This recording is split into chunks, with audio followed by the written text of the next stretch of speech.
सभी को नमस्कार। करियर फर्स्ट चैनल पर आप सबका स्वागत है। डिक्टेशन लिखने के लिए तैयार हैं। Ready start. अर्थव्यवस्था केवल पर्यावरण की रक्षा या संसाधनों के संरक्षण तक सीमित कोई तकनीकी अवधारणा नहीं है।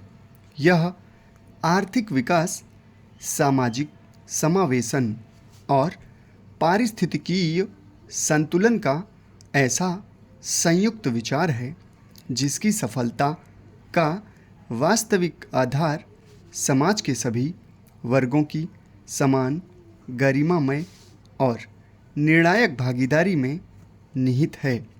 इसमें सबसे अहम भूमिका महिलाओं की है।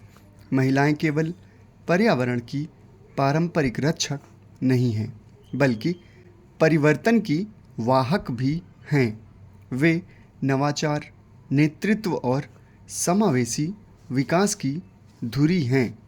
इसलिए भारत और दुनिया के लिए यह समय केवल सामाजिक जिम्मेदारी के रूप में नहीं, बल्कि एक पर्यावरणीय और आर्थिक अनिवार्यता के रूप में महिलाओं की भूमिका को स्वीकार करने और उसे विस्तार देने का है। हरित अर्थव्यवस्था का विचार उस मोड़ पर है जहां इसे केवल एक पर्यावरणीय उपाय मानना न केवल अपर्याप्त है, बल्कि खतरनाक भी हो सकता है। यह अवधारणा संसाधनों की रक्षा, सतत विकास और न्याय आधारित समाज की नींव रखने की आकांक्षा है। इसमें तकनीकी नवाचार, अक्षय ऊर्जा, टिकाऊ कृषि और आधुनिक प्रौद्योगिकी का स्थान तो है ही, पर इसकी आत्मा समावेशिता में बसती है। दुर्भाग्यवश आज भी जलवायु नीति और हरित विकास के ढांचों में महिलाओं की उपस्थिति को अक्सर लाभार्थी या संवेदनशील समूह तक ही सीमित कर दिया जाता है, जबकि वे इस पूरी प्रक्रिया की निर्माता, संचालक और नेतृत्वकर्ता हो सकती हैं। यह सोच सीमित है उतनी ही नुकसानदेह भी, क्योंकि जलवायु संकट लैंगिक रूप से तटस्थ नहीं है। जलवायु परिवर्तन का प्रभाव पूरी मानवता पर है, लेकिन इसका सबसे तीव्र और जटिल प्रभाव महिलाओं पर पड़ता है। जब हिमनद पिघलते हैं, समुद्र का स्तर बढ़ता है, गर्मी और सूखे से कृषि प्रभावित होती है, तब इसका सीधा बोझ महिलाओं के कंधों पर आता है। संयुक्त राष्ट्र की एक रपट के अनुसार आने वाले 25 वर्षों में जलवायु परिवर्तन के कारण लगभग 15.8 करोड़ महिलाएं और लड़कियां गरीबी की गर्त में पहुंच सकती हैं।